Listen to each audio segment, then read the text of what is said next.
Thank you for listening to the Radio Maria podcast on the world family of Radio Maria stations.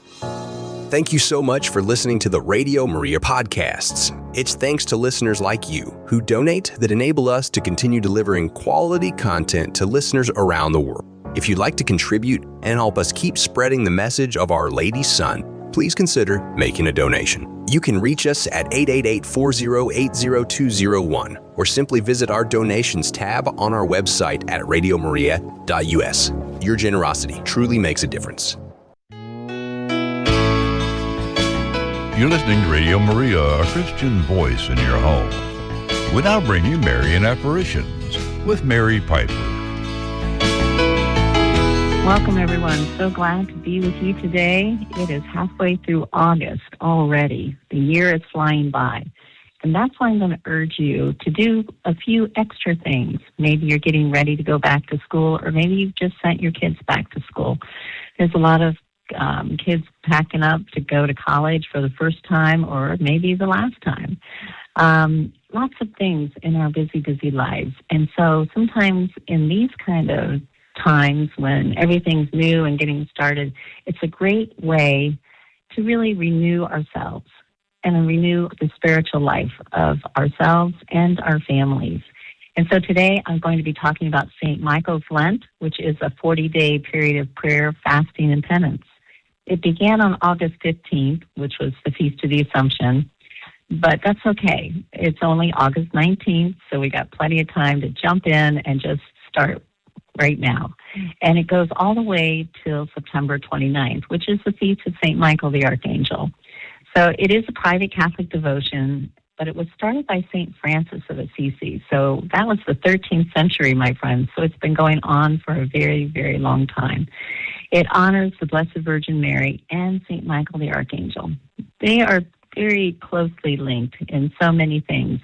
And one of the things that they're linked today specifically is the apparition of Our Lady of Fatima. Did you know that on this day in 1917, the fourth apparition of the Blessed Mother to the three Fatima children happened on August 19th? That's right, not August 13th, where it was supposed to take place, but August 19th. And we're going to talk a little bit about what brought that about and how we can use our love for our Blessed Mother and St. Michael to not just protect our families, but to work for the salvation of souls. And that's what we're all called to do. But when you work together as a family, it becomes even more important and it becomes even more powerful. So let's get into the fourth apparition of Our Lady of Fatima. So it occurred in a different location, not the Cova del Rio, but in Vilnius, which is still in Portugal, a little ways away. It was delayed by several days because local anti-clerical government authorities had kidnapped and imprisoned the three shepherd children, Lucia, Francisco, and Jacinta. So they were prevented from going to the Cova del Rio on August 13th because the government, which was communist, wanted to dissuade people from coming, and it was more and more people were coming each and every time. And so they took advantage of that to trick the children, to trick their parents, and to try to get them to recant, to say that everything that they had talked about, all the things that Our Lady had revealed, that they were making it up. And so under the pretext of providing his personal automobile, so remember, they're very poor, they're in this mountainous region, in this little town. So the mayor, the administrator or mayor of that district, provided his personal automobile so that the children could travel safely through the crowds pressing around their homes. So he arrived on August 13th to supposedly take them to the Cova del Rio. But that wasn't really what he wanted to do. He wanted to stop that apparition. He wanted to dissuade the people from coming. And even a powerful police presence at the other apparitions had not dissuaded. In fact, the crowds were growing more and more and more. And so on August 11th, he had tried to obtain the truth from the children, having been unsuccessful. And he had encouraged many other powerful people to come and have the children tell them that everything was a lie. So all that didn't work. The children still stuck by their story because it was true. They were telling the truth. The truth of the Blessed Mother was appearing to them from heaven. So the mayor got kind of, he was on the hot seat because his superiors wanted this thing all brought to an end. And so he devised a scheme by which he would take them into custody and force them to reveal everything. So with a show of goodwill, he now offered to take the three and their parents to see the parish priest, whom he claimed wished to see them, and then to the cova. At the parish house, he abandoned this plot, this deception, and the parents. And so the parents were left there at the parish church, and he continued on, taking the children alone from there to the district headquarters, which was about 9 miles away. Remember, they had no real mode of transportation. They were very, very poor. So when he got them to the headquarters, he tried bribes, threats of death, and locking them in a cell with other criminals in order to get them to recant their stories. It was to no avail, of course. Despite their ages, their belief in the lady and their courage was unshakable. So let's kind of stop right there, because I think one of my favorite parts of the Fatima story is this trial that the children underwent. It gave me so much strength and so much courage just by really diving into what did they endure, what were they able to stand strong against. Because in our day and in every age, there are always challenges to our faith. But these children, who were very, very young, they believed and they knew that they were talking to the Blessed Mother, and that it was an important message from heaven that needed to get out. And so they stuck by their story because of their belief. Many times now we say we believe in our Catholic faith and the many different things that our Catholic faith teaches us about the truth and the good and the beautiful in the world about the Lord.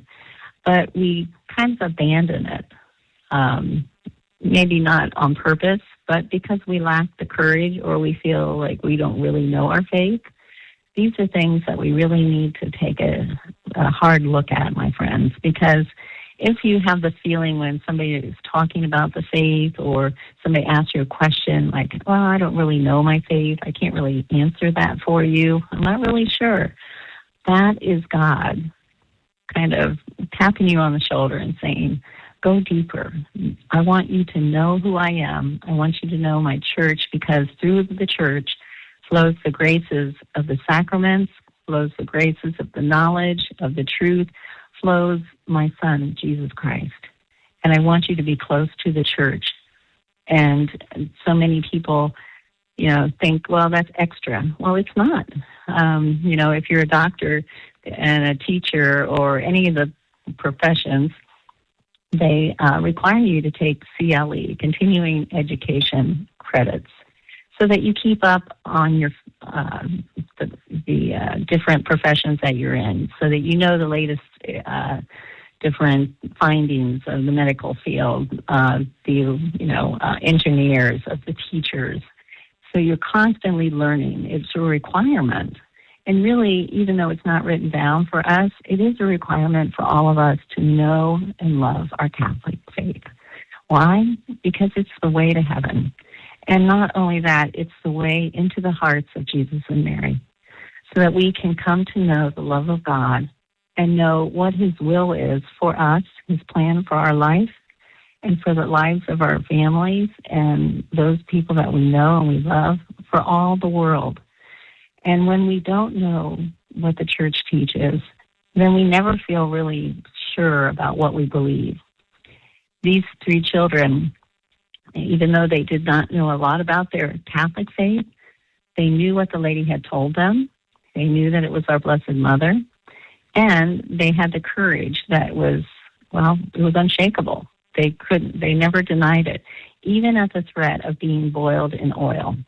Lucia was the last one that they brought to the office, and she thought that her two cousins had already died by being boiled in oil. And she truly believed that, and yet she refused to deny what she had told them. And she told them over and over again, it was Our Lady, and these are the things that she's saying. And she said if she must die, then she was ready to die for Our Lady, for our Lord.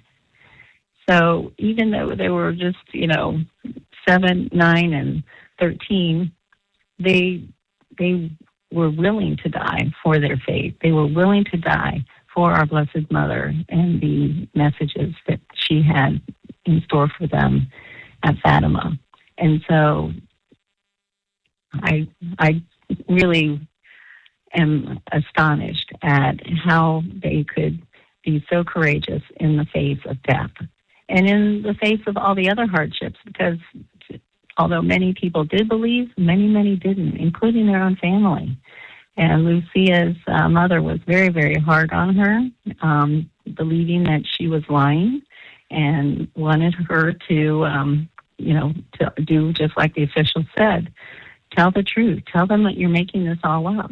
But she insisted that she was not, and she continued to go to the COA every 13th of each month and to let the world know what Our Lady had said. And she continued throughout her whole life.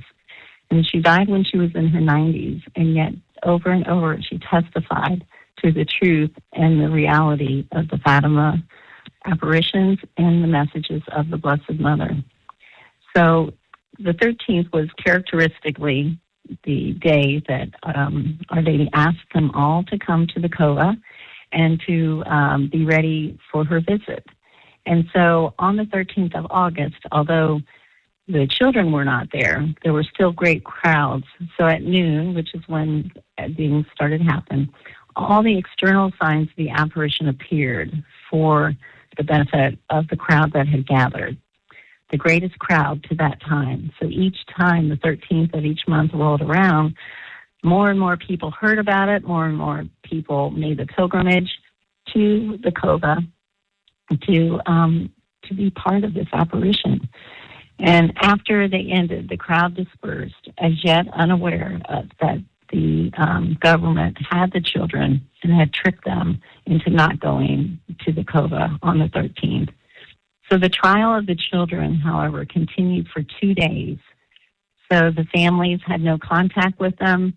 They knew that they were in government facilities, and they knew that the government did not want the apparitions to be real and to disperse the crowds.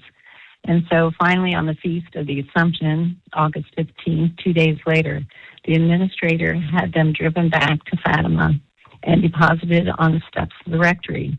Here they were seen as the people, and many people who had just come from Mass were trying to determine where the children were and how they could get them. The anger was poured out on the driver and on the mayor when he arrived a little later, both of whom were no doubt glad to be rid of the little charges and to escape unscathed. It would effectively be the only serious effort of the civil authorities to interfere with the Lady of Fatima. Remember, this is heaven's plan, not anybody else's plan. So no matter how the legal authorities or those that don't believe, no matter what they do to interfere, Our Lady always triumphs. And we see this same thing playing out, unfortunately, in Fatima, not in Fatima, in Medjugorje just recently, when the crowds that are coming are more and more each time. We have millions of people who go to Medjugorje each and every year, especially for the anniversary, but for the apparitions that happen still daily. And what happened recently was that many of the statues of our Blessed Mother were vandalized. The altar, the outside altar, was set on fire all around it. Since that, they've been repaired, and the person who was caught on camera actually has been brought to the authorities, and so it's proceeding from there. But just like Fatima, Medjugorje, Our Lady triumphs, right? The triumph of her Immaculate Heart. And so even though they tried to stop the children at Fatima, even though they tried to stop the youth festival, which is about to happen at Medjugorje, it still continued on despite their interference because we believe, because we work to make sure that Our Lady is taken care of because she takes care of us. Our Lady's plans were delayed slightly in Fatima, and so on Sunday the 19th, Lucia, her brother John, and Francisco were grazing the sheep at a place known as Villanos.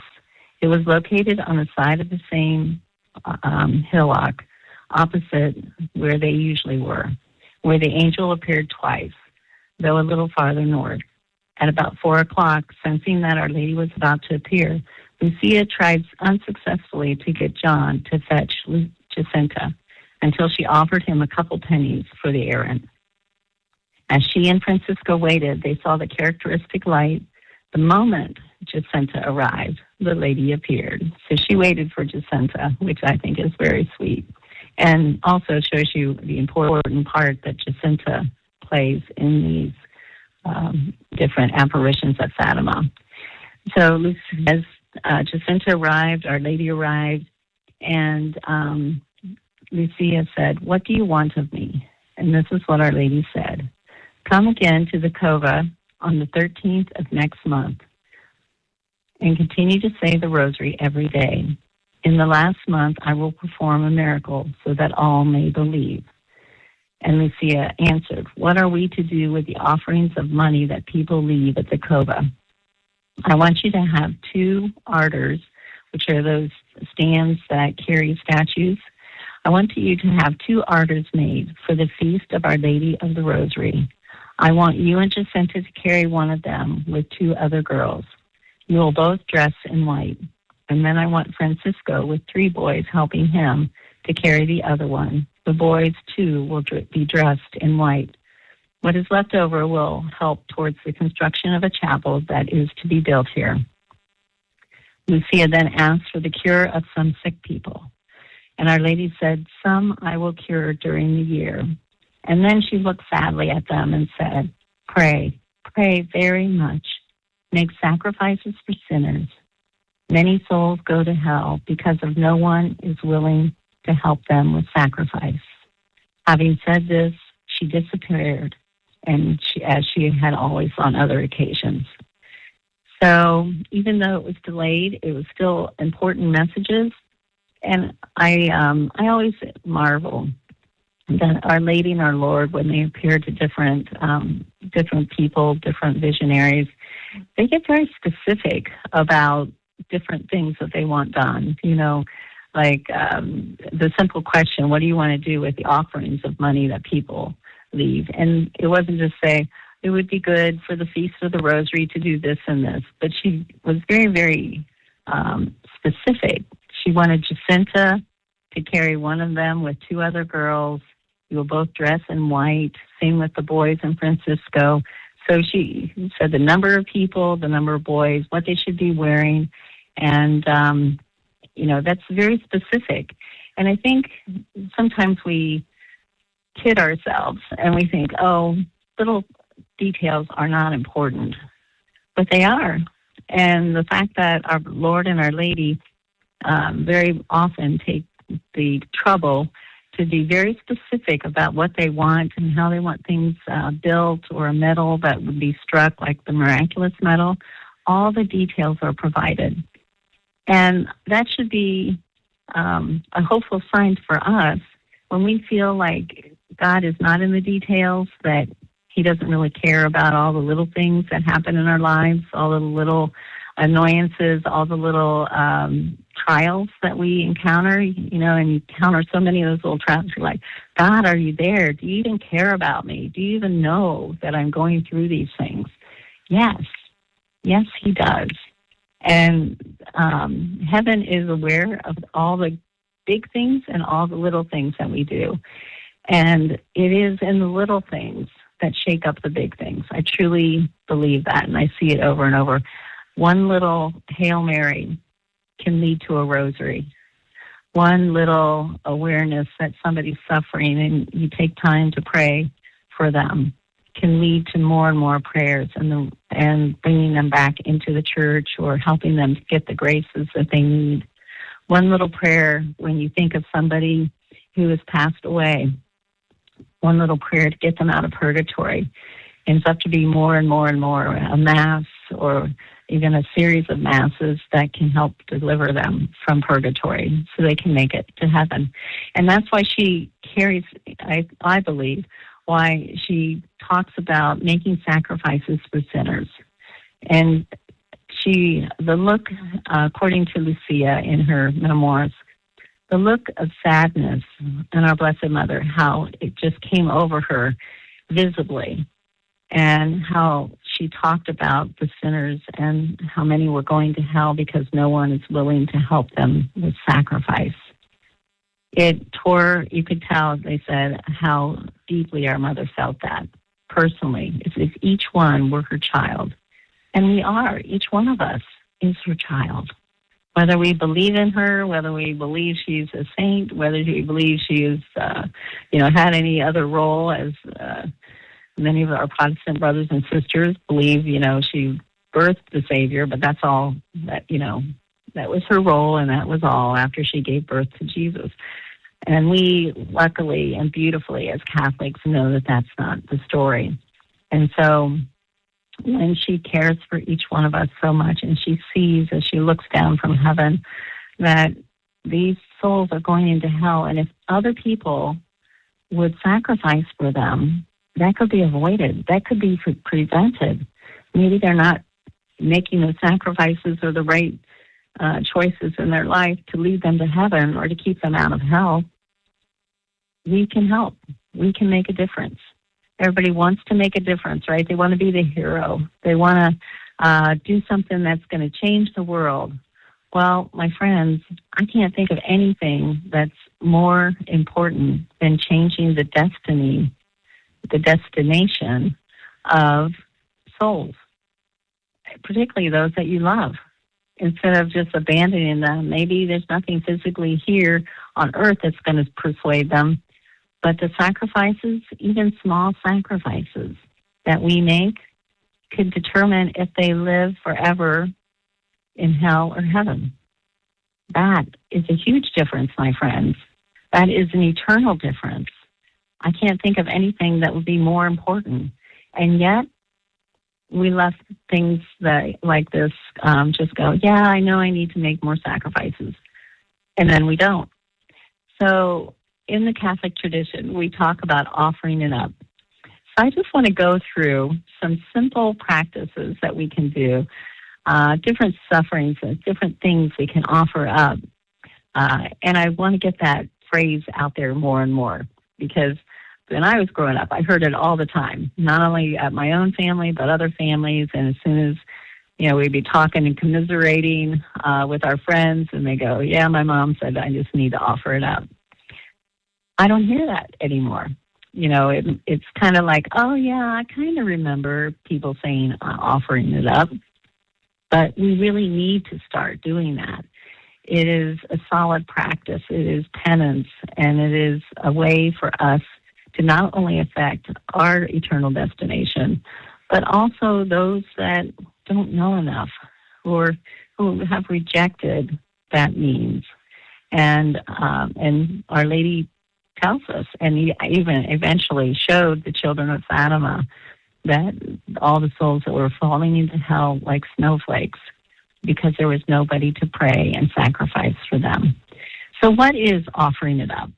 Well, it's not an old-time practice. It's a practice that has been tried and true throughout the ages. Offering it up means uniting your daily inconveniences, your pains, or your minor giving up stuff with the sufferings of Jesus on the cross for a spiritual intention. You can turn ordinary moments into small acts of love and grace. That's what it is, right? It's small acts of love and grace. If you start to look at it that way, it kind of changes the whole dynamic, right? Because rather than, well, I guess I'll give this up. Sometimes we grudgingly say that, even because we know we're supposed to, and so okay, yeah, I'll offer this up. But what if we were to turn that into opportunities and look at them as small acts of love and grace? I'd really like to have that donut, but I'm not going to, because Jesus, I want to offer this up, this little sacrifice for those who don't have food in their life right now, those that are depending on others for food, those that are looking for food, those who are starving in the world. And that becomes an act of love and grace.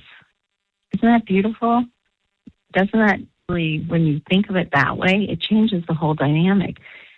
And instead of begrudgingly doing it, it's an act of love, and that comes straight from your heart. So it changes the dynamic from begrudgingly doing things with your head knowledge and becoming an act of love and grace that flows from your heart. And that encourages even more. And it's not a trick to try to help us to do the different things. That is actually what's happening. And so we've been tricked out of, thinking that this is an act of love and grace into, well, this is a little sacrifice, and yeah, I guess I can do it, or no, it's not worth doing. But when we think of it as a small act of love and grace, I think of Mother Teresa, because she always talked about how even small acts of kindness, of mercy, could change the world and change things for each and every individual here on earth and those that are maybe stuck in purgatory. So what are some of these daily inconveniences that we might be able to do? I'm just going to go through a few of them because they're pretty standard stuff. But I think if we kind of turned it around and to the act of love and grace and asked our Lord and our Lady and our guardian angel, today, please help me to make many small acts of love and grace throughout the day. Help me to see when there's a possibility to offer up this. But I see that we are at the end of the hour, so I'm going to take a quick break here. And when we come back, I'll go through those daily inconveniences where we can save souls for all eternity. And that, my friends, is indeed changing the world. This is Mary Pyper with Marian Apparitions. I'll be back right after this song.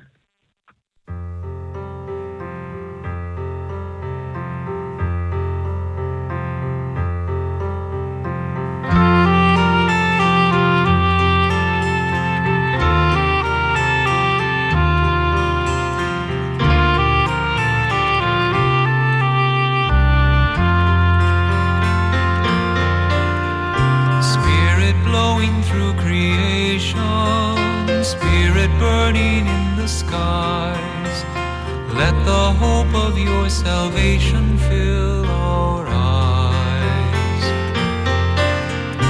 God of splendor, God of glory, you who light the stars above, all the heavens tell the story of your love. As you moved upon the waters, as you ride upon the wind, move us all your sons and daughters deep within. As you shape the hills and mountains, form the land and fill the deep, let your hand renew and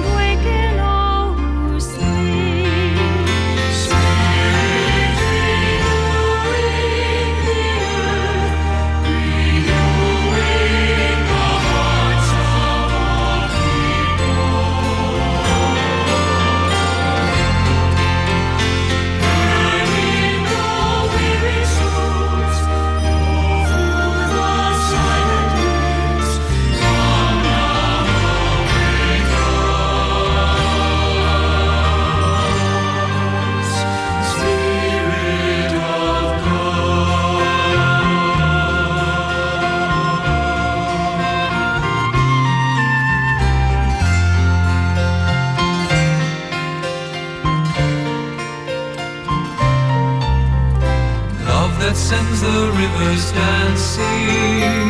Love that waters all that lives.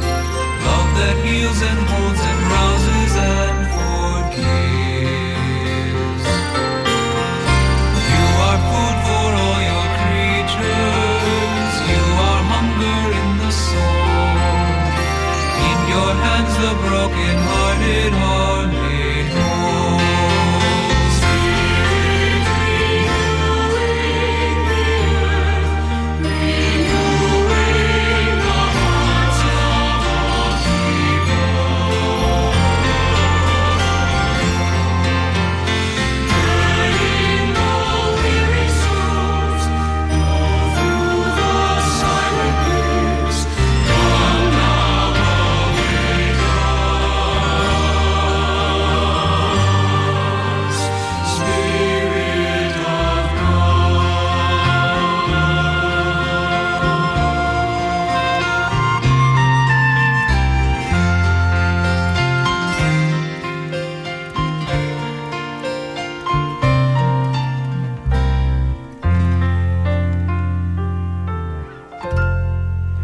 You're listening to Radio Maria, a Catholic voice in your home.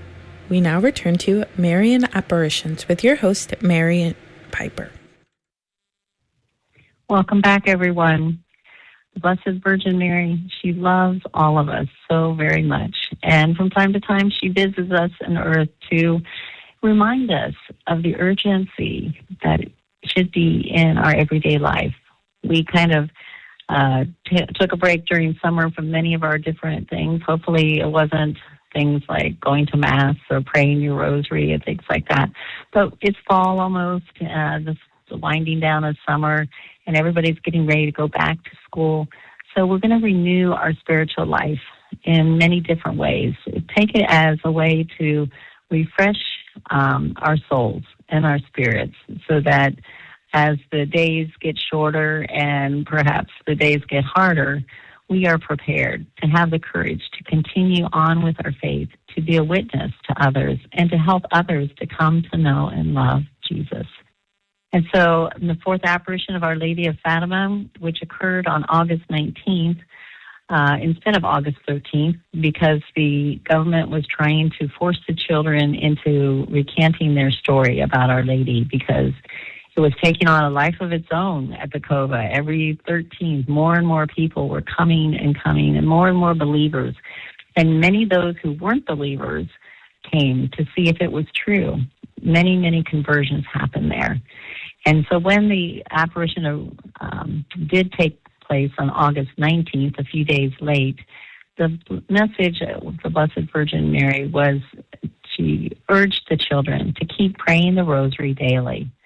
So I urge you right now, pray the rosary daily. If you've given it up for summer, get back into the routine.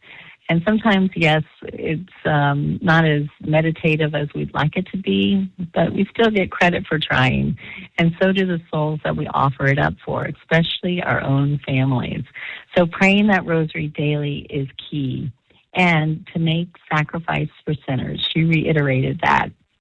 And so I just want to go over some of the little things that we can do, simple sacrifices that we can offer up, and to kind of get that verbiage out there, that language about offering it up and saying that, not in a demeaning way, not in a harsh way, but in a loving way. Because when we do just that, offer little things up, and we combine it and unite it with the sufferings of Jesus on the cross for a spiritual intention, that is a very, very powerful small thing that has great consequences.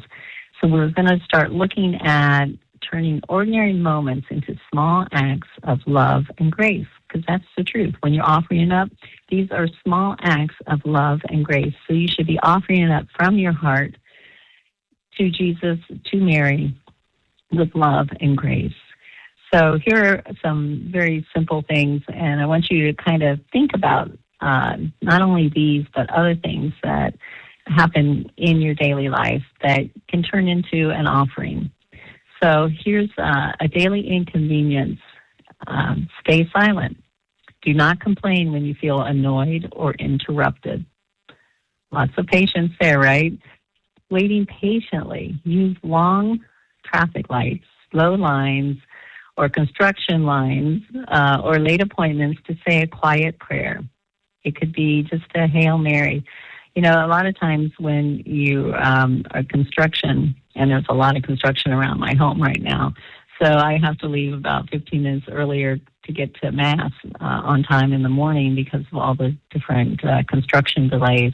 I am praying for all the people who are out there constructing our roads, who are out there making, filling in the potholes that are out there, because they are kind of in danger's way, right? I pray to their guardian angels to protect them. Not too long ago, last week, a young man who was a flagger, that tells you to slow or go. He was hit and killed. And that hit very close to home for me because my youngest son is on road construction. And he said, you would not believe how people just speed through. They don't even slow down. Sometimes you're not sure if they even see you, even though you have a big sign and you're wearing all this, reflective gear and stuff like that.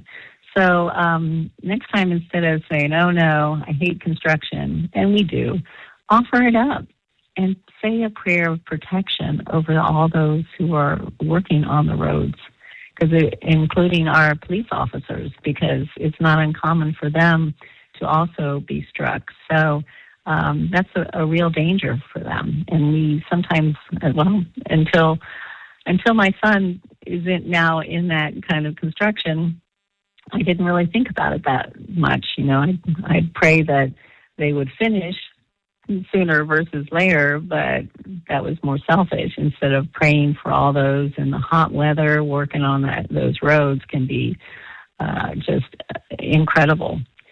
So another daily inconvenience is let it go. Sort of like Elsa. All the kids sing that song, let it go, let it go. So in this instance, we're talking about forgiving a minor slight or rude comment without snapping back. So, sometimes people make rude comments more and more these days. They feel braver to be rude instead of to being gracious. And so forgive them right away. Don't even let one word slip out, to snap back. It doesn't mean that you're a doormat, but when you offer it up and offer it up for them, when we're pray for our enemies, surprising things happen, my friends. So to pray for that person who might be making that rude comment about you or someone else. Here's another one. Accept discomfort. So deal with cold weather, warm weather, hot weather, fatigue, or a headache without grumbling. If you are very virtuous, many times you can say, thank you, Lord, for this discomfort, so that I can offer this up for some soul, or for this cause, or for babies that they may not be aborted. All kinds of different things. So many great, great needs in this world. So when we deal with cold or extremely hot weather like we have this past summer, it's easy to get kind of short-tempered, to grumble, to snap at people, to just be miserable, instead of offering it up with great love and grace for the benefit of souls. So here are some small food and drink fasts that you can do. Drink plain water. So skip juice, soda, or extra coffee during the day. Just go to plain old water. Maybe unflavored water, because a lot of times it's flavored or it's bubbly or whatever it might be. But just drink plain old water. And thank the Lord and offer it up for, one of the things I like to do is offer that kind of a sacrifice for mothers to find water that is good, that is clean, that is drinkable for them and their families. Because in many parts of the world, they don't have wells. They don't have clean water. There's a lot of suffering. And so I can't imagine what it would be like to be a mother and not be able to find some clean water for your child to drink, many times your babies. So I always make that sacrifice, and I ask the Lord to help those mothers to find water for their children, for their families. You can also skip snacks. So you can refrain from eating between meals and offer up the hunger pangs. One lady taught me to say every time I do that, and every time I'm hungry and I deny that hunger and I offer it up, she said, I always say a prayer that says, Lord, help me to hunger for you the way I hunger for those potato chips, or whatever it is you're hungering for. You know, and many times it could be sweets, right? Like I have a great meal, and I think, wow, it would really be great to have some chocolate to finish it off.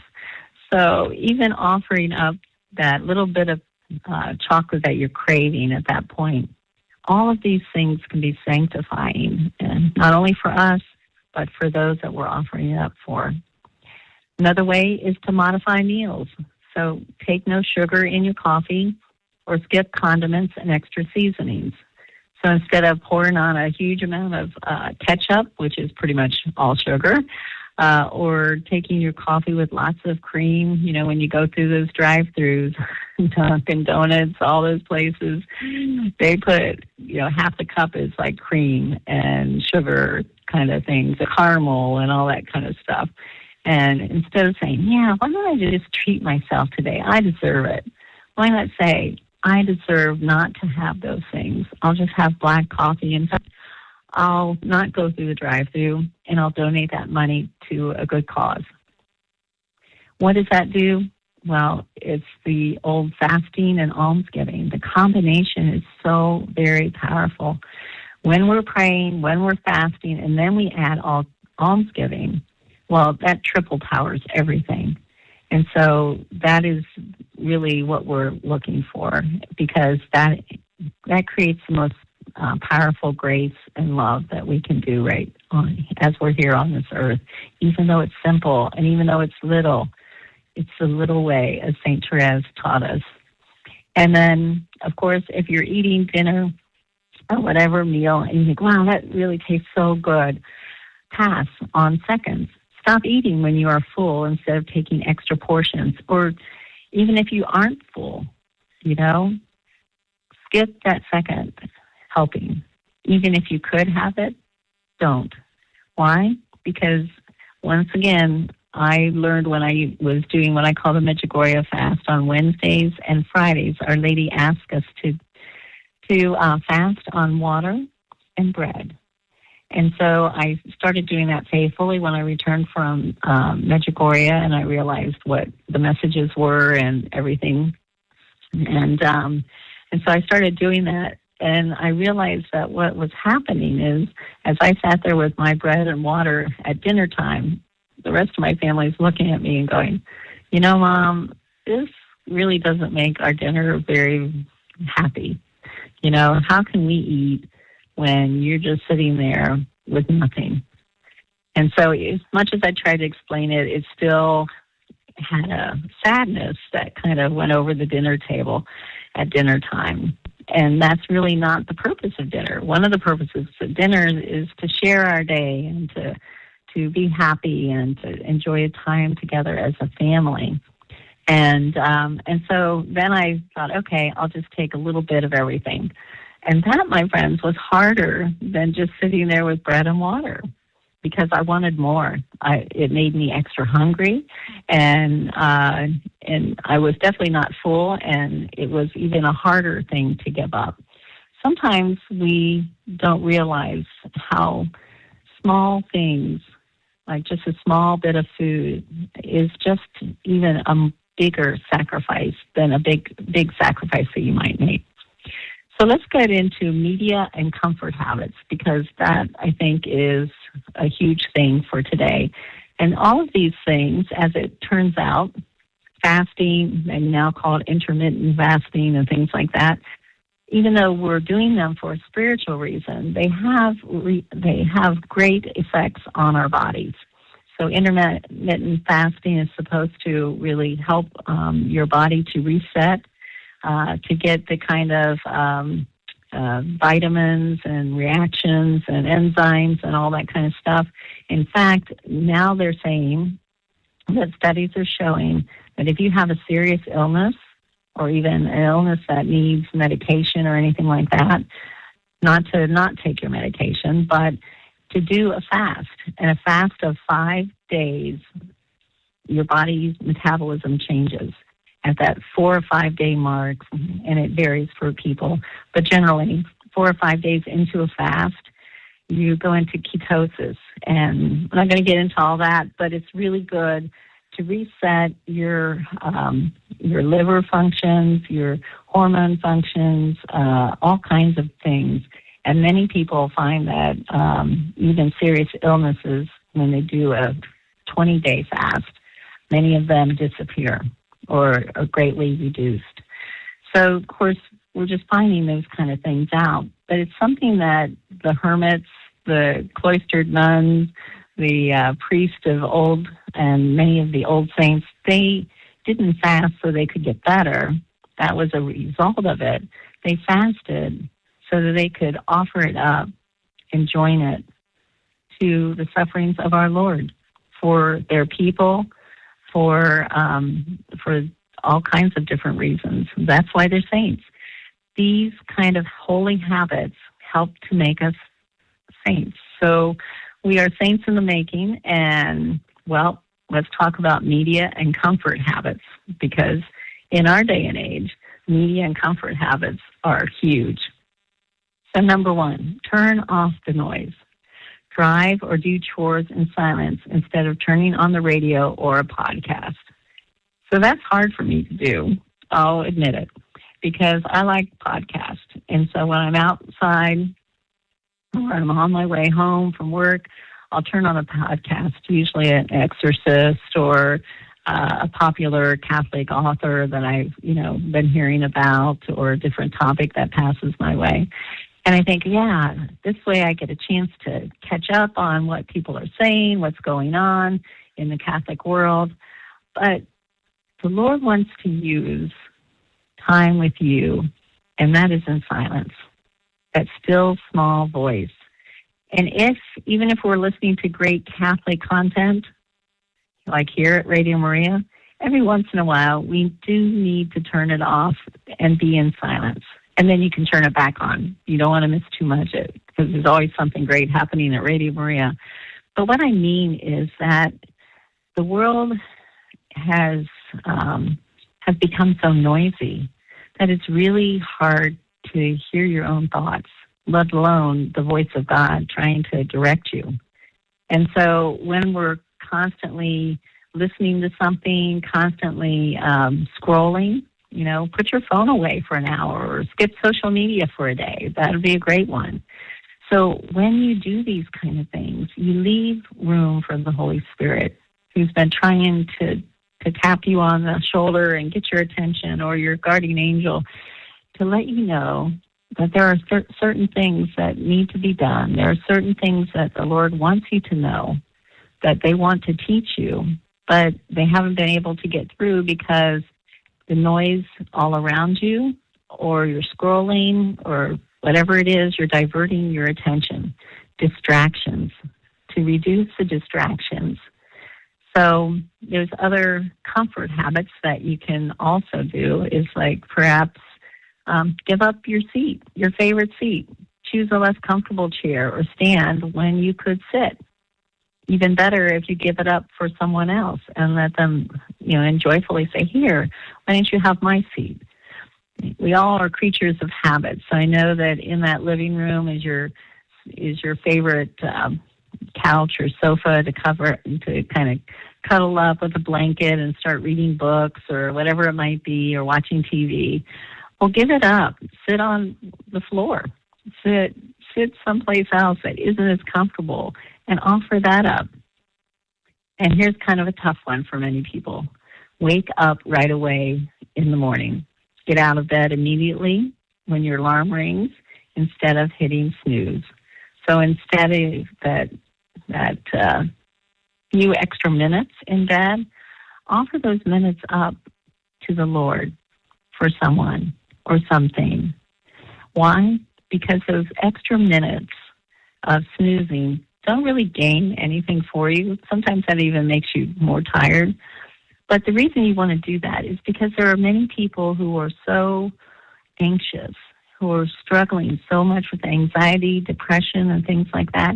When you wake up and you give those first seconds and those first few minutes to God, and you offer that up, and you address God and thank Him for the new day, that, my friends, does many, many different things, not just to us, but to the Lord.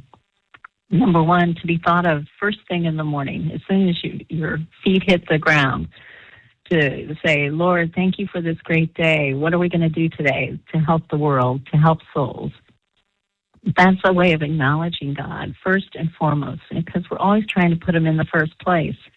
And that means the first place time-wise in your day. If He's the first thing that you think of before you go to sleep and when you wake up, you're on the right track, right? Especially if you're offering up many different little offerings throughout the day.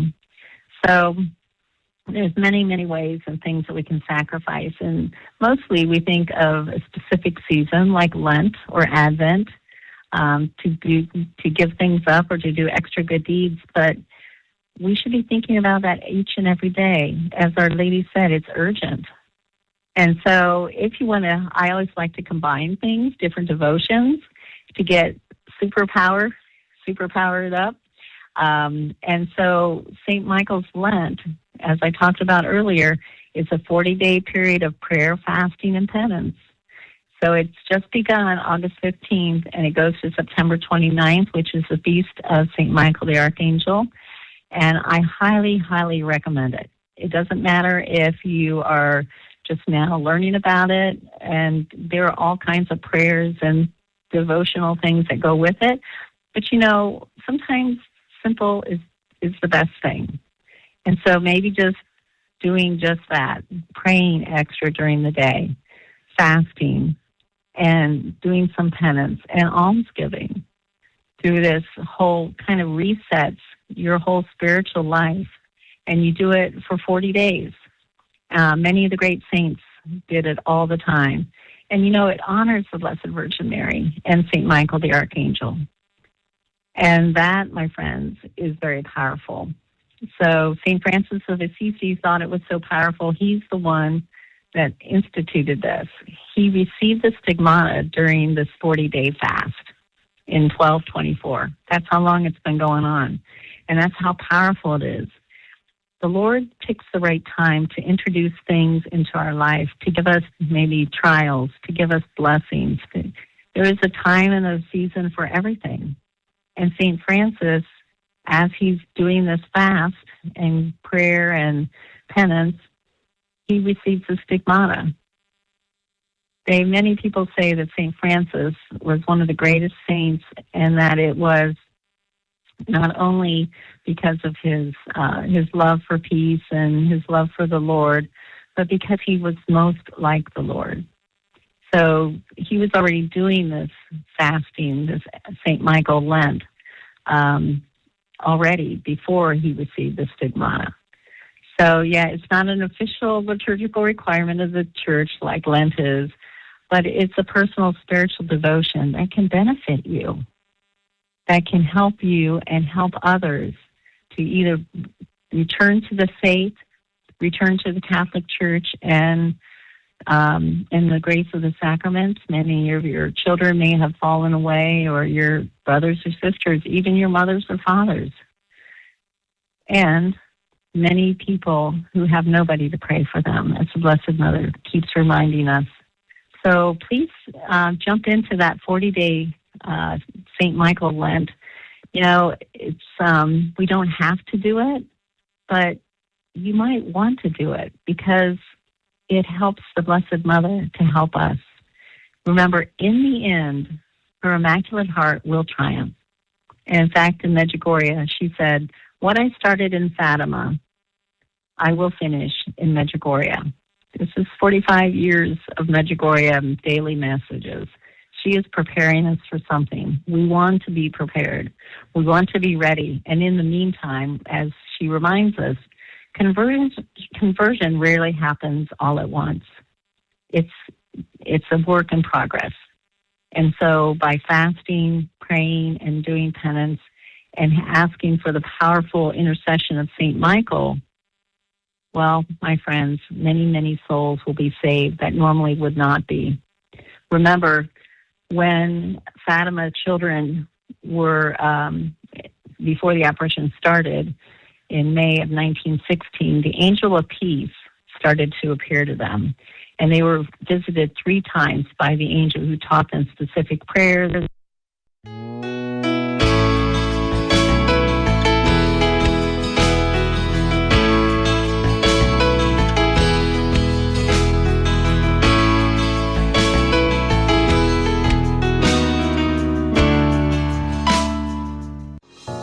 Thank you so much for listening to the Radio Maria podcasts. It's thanks to listeners like you who donate that enable us to continue delivering quality content to listeners around the world.